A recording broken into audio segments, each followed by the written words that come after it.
Yo, what's up sa inyo mga Katani fans? Welcome back to my YouTube channel. So for today's video guys, meron tayong inoorder ng dalawang malaking aquarium, isa dito at isa dito. So maglilinis tayo ng sobrang lala ngayon. Lilinis na lahat ng tanks para magmukhang bago kasi yung iba sobrang dumi na kaya kailangan na natin brushin yung mga glass. Wala rin tayong mga pleco para kainin yung mga algae kaya nagkakaganyan sila, nagkakalumot. Kaya ngayon, general cleaning tayo ulit. Linisin na natin, tanggal natin yung mga putik-putik na nandito. At ayun, set up pa natin ang filter to. Temporary lang, built-in top filter lang nilagay natin din. Then guys, bigyan ko kayo pag nandito na yung aquarium. Kaya lang gallons nga to? 70 plus. Atong taas.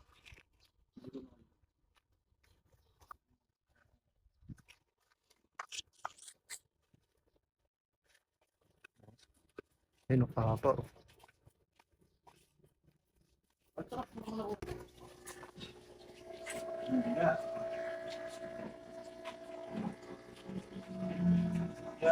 So yun guys, pauwisan na tayo. Ang dami natin ginagawa ngayon. So tinanggal ko yung mga sponge filter dito. Kaya tinanggal ko dahil nililinis natin. So yun dito rin. Nag-install lang tayo dito ng built-in filter. Ang bad news pala guys ay ito. Hindi siya nagkasya din, medyo kawang yung angle bar natin kaya siguro sa Monday kasuhin niya. Pero yung isa fit na fit naman yung isa natin. Doon pasensya na guys, medyo madilim. Itong ilaw kasi dito guys, hindi gumagana. Lalo tayong ilaw. Kaya, so ito lang yung ginagamit natin ilaw sa ngayon. Ito, tsaka yun. Ayun guys, nag-fill tayo ng tubig dito. Tapos yung mga lagay natin ng mga lagay ng sukat tsaka toyo, nililinis ko kasi doon natin lalagay mga beta natin. Kasi ito yung mga spare nating gamit. So ayusin natin yan. Medyo magulo pa ngayon pero ayusin natin yung mga pagpapatas. Pero yung mga accessories natin guys, uy, medyo marami tayong ulit accessories ngayon. Pinatas ko ng ayos yan. At ayun guys, balik ako mamaya, bilisin ko lang to dahil meron pa tayo nakatambak dito sa labas. Yan, may mga sako pa dito, tsaka plastic. So ayusin natin yan. So, ito yung top filter, yung sponge dyan. Inayos ko kasi dito yung nakalagay. So yeah, dilinisin ko rin dalawang sponge na yan. So, pag okay guys, mamaya pag medyo okay.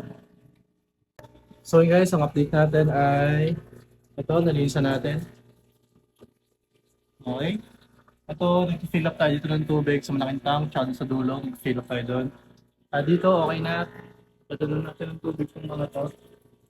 Okay, medyo makalawang sa ulit, pero kaskasuin natin yan. So ngayon yan, okay, goods. Tapos ito, dito tayo magsilinis ulit. Tapos yung mga beta tank natin, nakaset up na, lalagay yung mga beta natin. Pero yung mga iba na hindi kasya, dito natin lalagay sa taas nito. So dito naman guys, ito pinag-iisipan ko kung nyo ko ilalagay. So medyo madumi na kasi ito at di ko alam kung ano ilalagay natin dito. So pag-isipan ko, baka standby muna to dyan. So okay guys, balik ko kayo mamaya pag medyo okay na, pag medyo tapos na tayo. So guys, tapos na rin tayo. Actually, hindi pa pala tayo tapos. Nagpupuno pa tayo ng tank dito. I mean tub. Pinupuno pa natin yung black tub natin dyan. Tapos adagdagan natin ng tubig to. Sa Oscar natin. Kaso nga lang, mayroon tayong problema sa Oscar. Nagkaroon tayo ng isang casualty. Napatay tayo sa Oscar. Tapos ito guys, pinuno ko na yan. Okay na yan. Ito, pagdadagdag tayo ng konting tubig dito. Guys, basa-basa tayo guys. Ayan. Tapos ito, okay na to. Ibaba camera ko guys, papakita ko sa inyo ano mga available nating isda dito.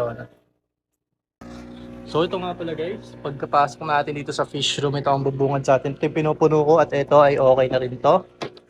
Ayan. Tapos ito naman. Ayan. So ito nga pala guys yung ating pinamakita nyo na una siguro. Pag pumasok itong tank natin na to. Ayan, medyo yellowish pa yung tubig niya pero ginagawa ko guys, parang pinapak-clear ko na lalo yan. Iniiwasan na natin yung medyo yellowish. Kasi nga, kahit na sabi natin maganda sa isda natin yun na medyo stock na stock, para medyo safe din sila. Eh medyo pangit yung tingnan, ano. Pero para sa akin, kung tutusin guys, kung ako lang, okay sa akin yan. Pwede ko lagyan yung tannins yan, pwede ko lagyan ng tawag dito, yung nilalagay na pangpalabas ng tannis, pampa-dark water. Nakalimutan ko ano. Yung pala guys, talisay.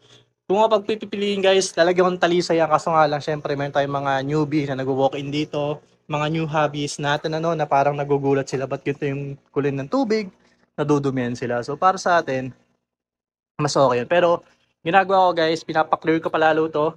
Para pag may pumasok dito na new hobbies is malaman nila na goods yan. Kasi ginagaya nila eh. Minsan may gumagaya ng ganitong setup ko tapos biglang namamatay yung isda nila. So gagawin nyo lang to guys pag ano, medyo tatansya-tansya nyo talaga to guys. Kasi nga, hindi porket na madilaw siya, malinis. Hindi porket na madilaw siya, padumi. So meron kasing, yun nga, tannins. Pero di tayo nakalagay niyan, talagang stock water yan guys. Kaya medyo ma-yellowish siya. No? Iba kasi pagka-yellowish na ito dun sa tannins na nabibigay ng talisay. So yun guys, pakita ko pala guys mga isa. Ito nga pala yung mga glow tetra natin. Ito yung mga Oscar natin guys. Nagkaroon tayo dito ng isang casualty. Ano? Namatayan tayo ng isang Oscar na maliit. At ito mga Glotetra. Ito mga assorted mollies and danyos. Yan. Sabi ko maglalagay talaga ako ng aquarium ko na pang danyos at saka mollies. Ano? Kasi nga kawawa kasi mga danyos natin dito minsan nakalagay. So dito naman mga nakalagay natin dito yung mga mollies. So maglalagay ako dito guys ng iba pa. Nagtitingin-tingin pa ako. Ito naman yung ating balloon molly. Lalagyan pala natin ng tubig yan. Yan. Ito guys yung sasabi ko sa inyo. Pwede kayo mag-direct sa gripo basta 30% lang yung nabawas. Okay. Tinanggal ko lang yung mga dumi sa ilalim. Dapat, ano ko pa yun eh. Lilinisin ko pa yung mga glass pero tsaka na muna. Ano? Medyo pagod na rin tayo guys. Nagsimula tayo ng 4 o'clock na tapos tayo mga di pa tayo tapos. 8 o'clock na. Mga 4 hours na tayo naglilinis dito. So ayan, dagdagan lang natin to. At okay na yan. Huwag yung masyado pupunuin guys. Baka magsitalunan o kaya mabigla sila sa tubig na nilagay nyo. Tapos ito yung mga koi natin. Wala na yung mga long fin guys. Naubos na sila. Pinakyaw. Ayan, pinakyaw ni Dr. Ricardo. Pinareserve niya na yun last week yata. Ayan, so ngayon nakuha niya na. Tapos ito naman, yung ating mga koi sa taas. Tapos ito yung ating mga danyos and mollies. So marami pa tayo dyan kasi no? Medyo madilim lang pero marami tayo. Yung nga pala yung mga beta guys dito ko na nilagay. May mga malls tayo sa ilalim guys. Ito mga Blackmore. Ayan, Blackmore, goldfish. Ito Calicomore, goldfish. It's mga fancy. So nag-isip pa ako nung aalagaan ko eh. Kasi meron pa tayo ditong tank. Ayan. Mahaba yan guys. Kaya pinaplano ko guys. Ayan, abangan nyo. Meron kayong abangan pala na ilalagay ko dyan. So guys, sobrang haba niyan. Ganito rin yan. Ganito rin kahaba yan. Pero mas mababa to. 12 inches lang ito. Ito yata 18 inches. So, ayun. Hindi naman natin pupunayin yan. Ayan. So, puno lang na dadagdagan natin ng tubig to. Ayun. Konto ba yung mga isla natin guys. Tapos mamaya guys, magpipid tayo ng kaunti lang. Para midnight stock sila. Dito, huwag kayo gusto magpakain ng pag, ano, nabubulto. Huwag kayo gusto magpakain ng isda pag gabi. Kasi mabagal ang metabolism na dahil malamig ang tubig. Kaya mahirap sila mag-digest ng pagkain nila. Kaya maganda magpakain umaga or tanghali. Ayan. So umaga medyo malamig din pero yung mga medyo mga 8 o'clock. Ayan. So hey guys, dito ko sa video na to. Sana nag-enjoy kayo. At kahit na hindi natin matubigan kung aquarium natin ay okay lang yan.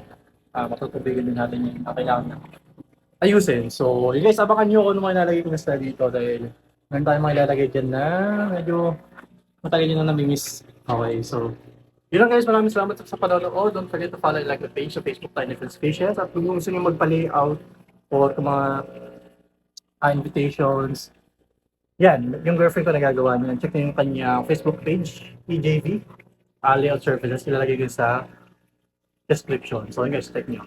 So yun lang guys, maraming salamat sa panonood. Don't forget to follow and like the page sa Facebook tayo Different Species. And don't forget to like this video and subscribe to my channel. So yun lang guys, keep safe and God bless.